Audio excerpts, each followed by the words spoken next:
I'm ZayBeWetWet, This is Kalvy Walvy, and this is Cuzos Convos. So today we're going to kick it off with OBJ, Odell Beckham Jr. What's the latest with OBJ? so basically what's going on with OBJ in the latest news is the Cleveland Browns are set to release him on Monday. Yeah, he's not a locker room player for sure. That's been known since the Giants. So I wasn't surprised to hear that at all. It's been pretty apparent. There's a lot of Browns players basically saying that he was pretty much a crappy teammate. Right. Didn't really do much. And to be fairly honest, he hasn't lived up to the hype or the potential that was basically set upon him when he first started his career with the Giants. Right. I mean, if you're getting released at the middle of the season, obviously he's a professional athlete, so he's there. He made it to the NFL. But if you're getting released at the middle of the season and on a winning team, and it's at the point where the coach is even telling him, as of Wednesday, he was not allowed to go to practice. The coach doesn't even want him to practice there. He doesn't want the distractions before the official release. Yeah, no, he definitely doesn't want the distractions because it's coming close to the time where these games matter. Right. It's coming close to playoff time. Right. And if he's going to be a distraction, then the best thing they can do is part ways with him and see where it goes from there. Because honestly, like I said, he hasn't lived up to the hype, the potential of what Odell Beckham Jr. was supposed to be when he was on the Giants, and he reached back like 1-3, word to Drake, and basically was supposed to break all these NFL records. Since he's gone to the Browns, I mean, I wouldn't say it's totally his fault. Baker Mayfield isn't the greatest quarterback. Right. But you have to try. Your quarterback does not that does not affect your locker room attitude, Yeah. So I mean, you can argue that as from a sports aspect, but from a personal aspect, which is what a lot of the people have a problem with: the coaches, the staff, the manager, So it has been recorded that during pregame tryout workouts that he was telling the opponents, come get me next season, come get me when I'm a free agent. Yeah. So I mean, he's telling his opponents, come get me next season. Yeah, like he doesn't have the heart to be there. Right. And I mean, if you don't want to be there, then what good are you?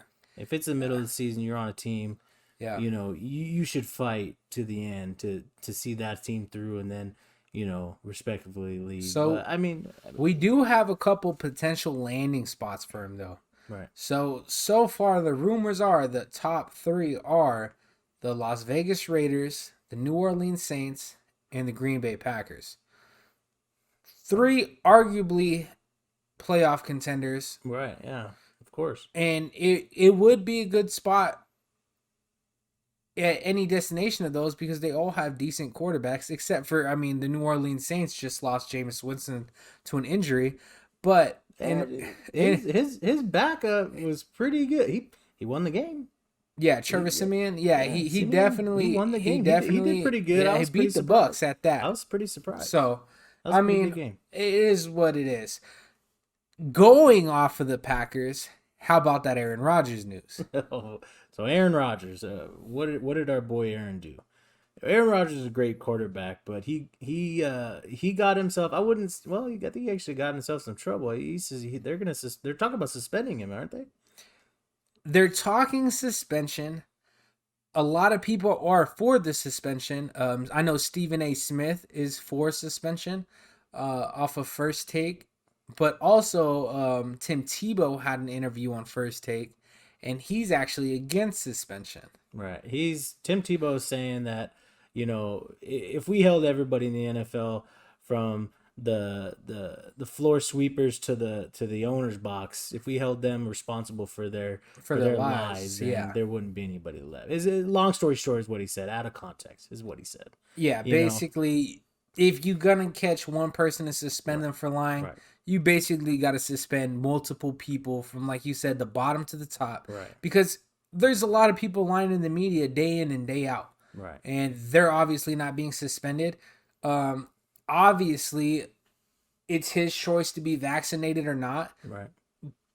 He should be following the NFL protocol, Right. though. And that's where I think a lot of people are upset with. So Aaron Rodgers told the media that he was vaccinated.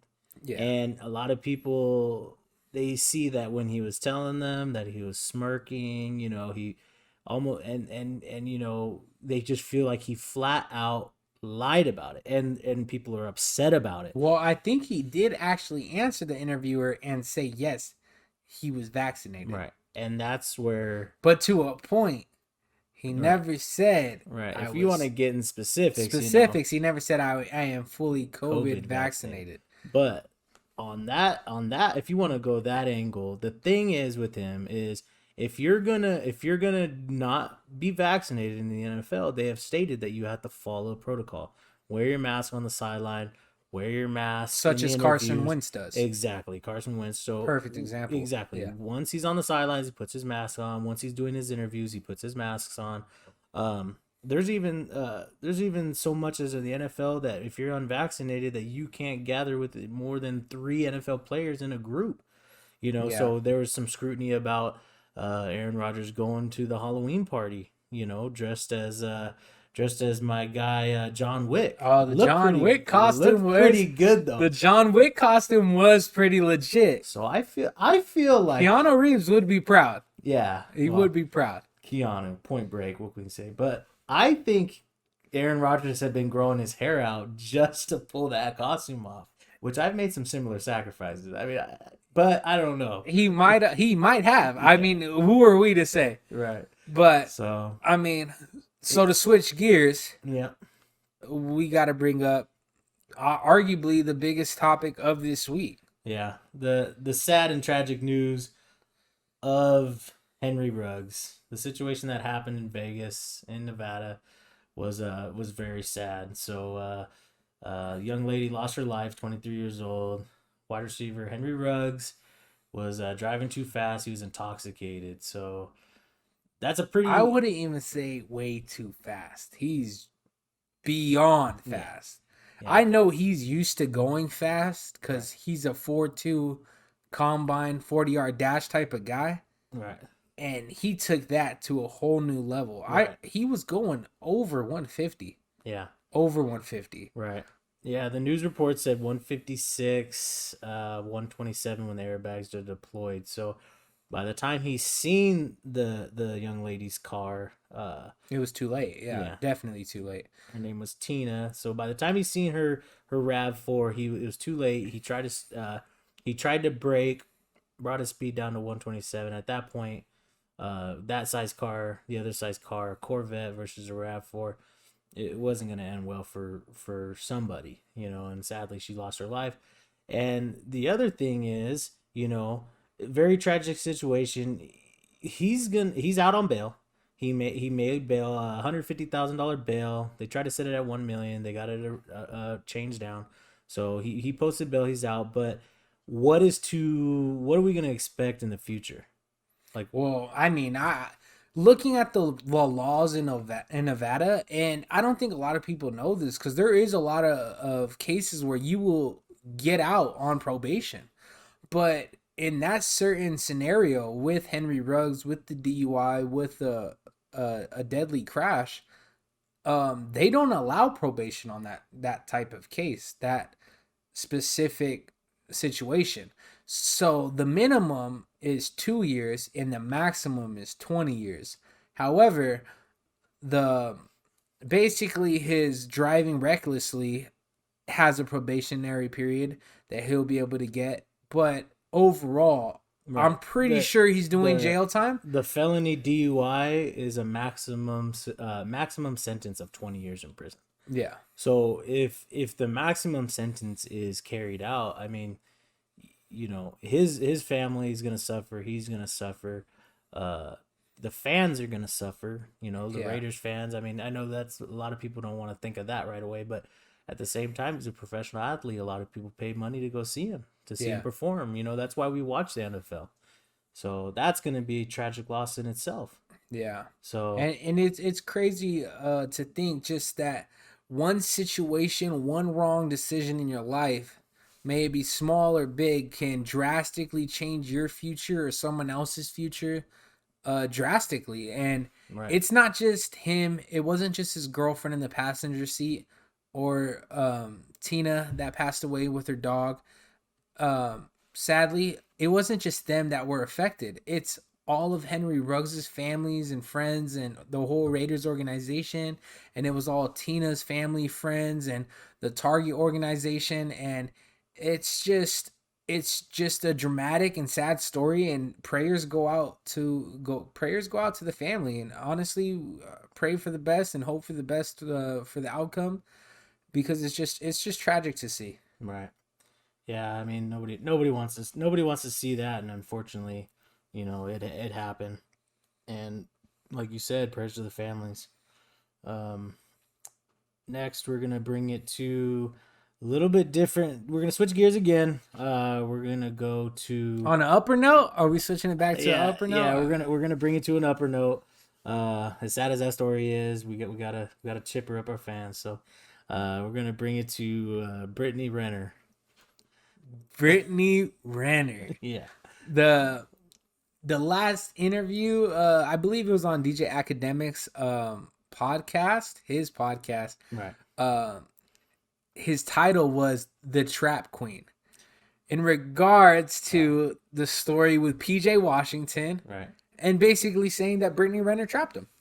Yeah, I mean, arguably, that is a very, a lot of people would agree that that is a very correct phrase to say, like very correct title. So For her. for that whole situation, there's a lot of people that I think feel the same way that she trapped him. So how do you feel personally about hearing when I don't know if you fully watched the interview. I know you watched some of it, but there was that key part where she asked DJ Academics, "How am I a side chick? Right. Is it because I'm beautiful?" And basically he goes on and says, "No, it's because you're the girl that people fuck Right. but never want to claim." Right. And she was in silence for a little bit. Yeah, But what is your take on So that? I think she was a little taken back by that. I think she was a little surprised. I think she was a little upset. But from the outside looking in, from a lot of, I'm sure a lot of people's perspective, that is the case. You know what I mean? Yeah. When you have people of that level in life, and she's been with a lot of them, you know what I mean, you look at the situations, and it just says encounter this, encounter that, like she encountered this person, encountered that person. So I mean, she's been with Drake, Tyga, she's been with Little Uzi, she's been with what's the one basketball player she was with? Oh, with James Harden. James Harden. Like, Yeah, she's been a few. But all right, so here's my take. Okay. I feel like she isn't the side chick. Because my point, the one dude that she did take serious, or I would say like I believe she took serious, was PJ Washington. And she was pregnant, and he did wife her. In regards to that though, she does have a lot of bodies. But to look from a different aspect of it, is she a side chick or was she the player?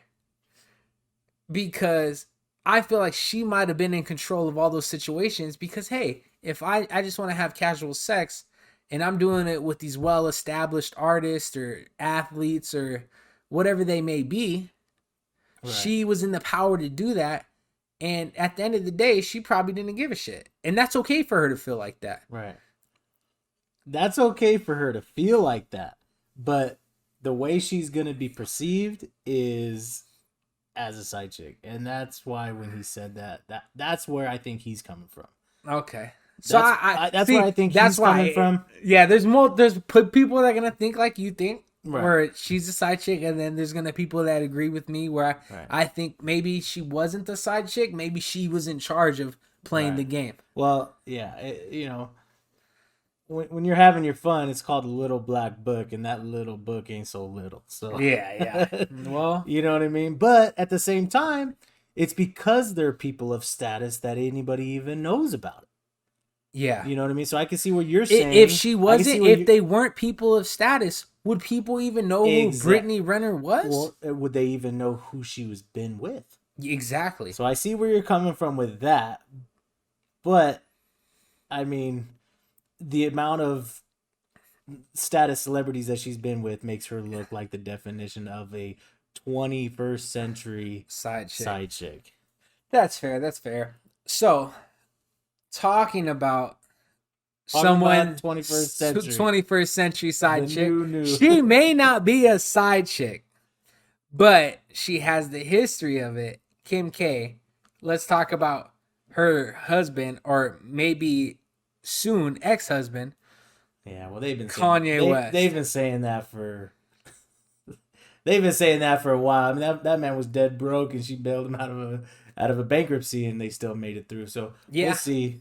But hey, she was spotted on a date with Pete Davidson. She might have heard the rumors from Ariana Grande that my man Pete is packing. Peter Piper. But Kanye West just did that interview I believe it was last night, and honestly, besides his shaved patched head and stuff, he came off a little crazy with the stuff he was saying. Right. I think that's the way, that's the way he's been lately, like this isn't the only time when he's been perceived as not like all there, like he's been kind of like risque in the media lately, and I do know that him and Jay-Z did have a pretty big falling out for a while. Jay-Z did not go to his wedding, stuff like that. Like they did not attend family events that normally they did. Well, the crazy thing about Jay-Z is the word is what Kanye said is he basically put Kim Kardashian, Jay-Z, Drake, Pusha T all in a group text and basically wrote them saying that he was richer than all of them combined. I don't know how factual that is. I mean, on Google, a simple search shows you that Kanye's wealth is about 1.8 billion, but Jay-Z's by himself is a 1.4 billion dollar man. Right. I mean, that's not a big difference off. And then you go ahead and add Drake, and Pusha T is not pushing dollars, but he's still pretty wealthy. If he wanted, if Kanye is flexing on all them, it is a Google search away, but I don't know if I can believe that he has a more net worth than Jay-Z. I mean, Jay-Z's the one that started him. He's been in the game longer, like he owns, I would like to think he owns more companies. But without hitting that Google search, I don't know 100%. But that, in my mind, that's how I feel. Yeah. But I don't feel that he has more money than Jay-Z. So there's another rumor regarding money where basically Big Sean is saying that Kanye West still owes him about $6 million owed in music, and that was brought up because Kanye West basically went out and said the worst thing he's ever done was sign Big Sean. Wow. And Big Sean was a pretty good artist. I mean, he basically carried good music for a good amount of time. Wow. Yeah, I mean, that's crazy. I don't know. Kanye has definitely been in the media lately with a lot of negative things. So I do like Kanye. I do wish Kanye gets through what he's dealing with and stuff like that. And I agree. Well, I guess we'll see what happens with him and Kim. I guess it's an ongoing thing, but for me with Kanye, it's like you wish him the best. You wish him to be healthy and live his best spiritual life that he keeps saying that he's living. Right. But to me, it's also hypocritical because it's like if you're living such a great spiritual life, why are you pushing out so much negativity and false claims and accusations within the world? Why are you starting to stir up the drama? And it's like I said, man, him and Jay-Z, they've been in a rough spot. They've just been in a rough spot. And for them, I mean, if he wants to flex on anybody else, that's one thing. That's the game. The game of creating conflicts to create money, that's been in the rap game since the 90s. So yeah.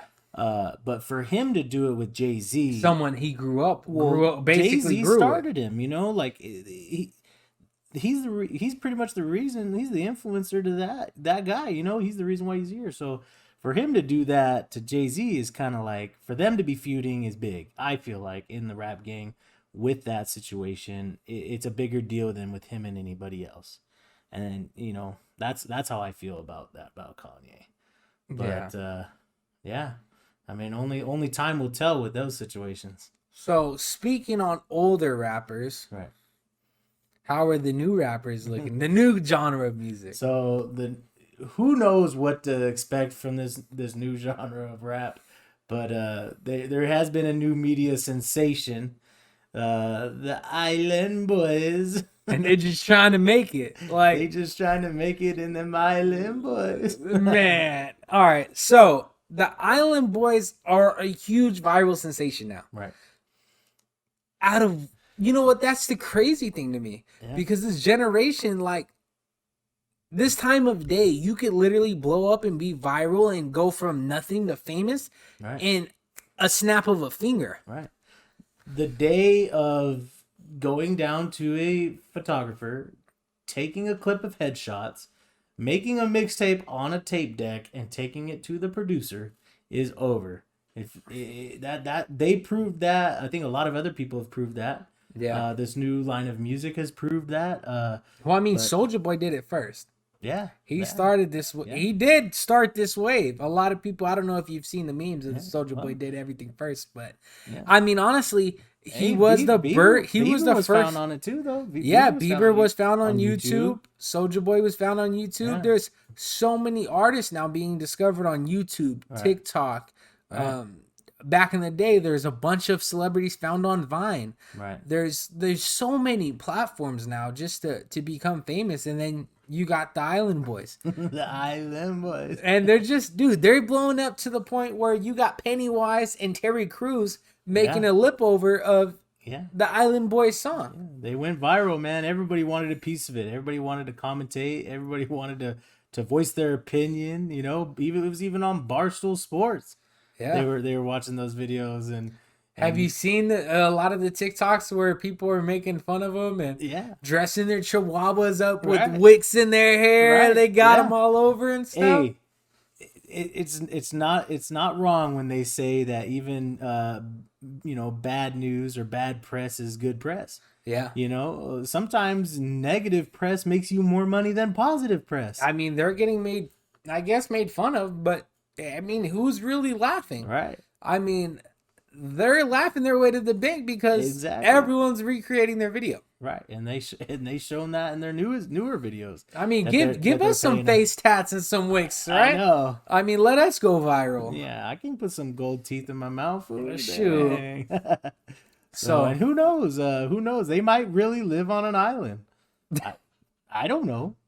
I mean, my biggest thing is I want to see what they do next. I want to see what they take from this situation, from this basically, I want to see what they grasp from this moment of fame and see if they could do something from it, because there isn't too many people that climb that mountain peak so fast and are able to stay in that relevancy. Right. So yeah, and some people they're okay with that. Some people want to keep riding that mountain, but some people are okay with peaking and just riding that wave, disappearing, maybe collecting their check and then venturing off into some entrepreneurship type ventures and see changing it up. Some people are okay with that. Some people want to keep going. some people try to keep going and they don't make it, and I don't want to put them down, but Vanilla Ice, but Vanilla Ice trying to stay relevant for a while, even in the movies. Yeah. But I mean, yeah. Well, I mean, we'll see what comes next. I'll tell you what, if I got to put, what do you call them, cones? I gotta put, the Wicks? The Wicks? The Wicks. I got to put a couple Wicks on. I could paint some tats on my face, put some Wicks on, and I can go in a spa with pants on, and I could do a song like that. Make a couple $100,000 off TikTok or something like money, that. I'd do the same shit. Probably ruin my pants though. Probably would ruin the pants, but I'd do it. I don't know if I look as good as them with my shirt off. Yeah. But I mean, might add to the views. Might add to the views. Yeah. Might add to the views for sure. Yeah. So I mean, I feel like we covered just about everything going on for the week. Right. I mean, how do you feel about it? You feel good? Yeah, it feels good. Hope you guys enjoyed our podcast and first one. So I mean, it's a new journey for us. It'll be hopefully a new journey for you guys to come follow us along and basically just enjoy the things we're talking about and maybe you guys hold a sentiment to it like we do and just love listening to it like we love talking about it and bringing you guys fresh new content. Right, yeah. Cuzos Convos. Look for us on TikTok, Instagram, YouTube. Right. And I'm ZayBeWetWet. And this is Kalvy Walvy. And we're out. Convos.